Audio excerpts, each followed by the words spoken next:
Taigi atsipalaiduok, užsimerk, giliai pakvėpuok, pajusk savo kūną, kad jis yra atsipalaidavęs, pasiruošęs rimtam susitikimui, turbūt dar niekad nesi susitikęs su savo aukštesniaisiais tėvais, galbūt nesi net girdėjęs apie juos, taigi pats laikas su jais susitikti.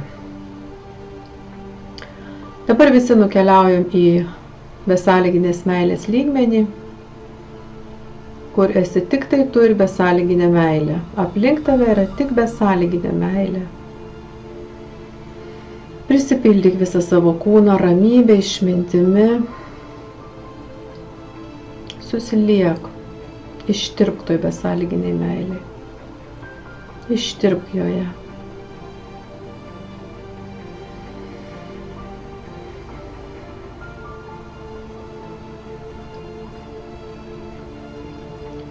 Dabar visi sustojame į kvantinį lauką, kad sustiprinti energijos srautą. Susikimbam rankomis.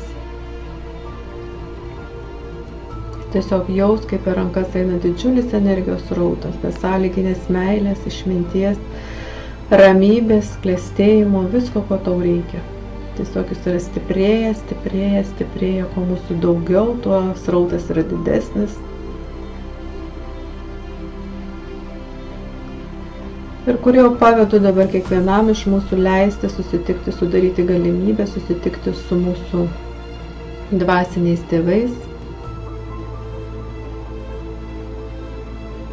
su jais pakalbėti, iš jų gauti patarimą.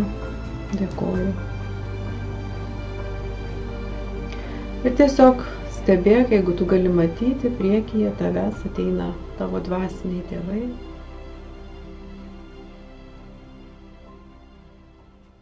Kupini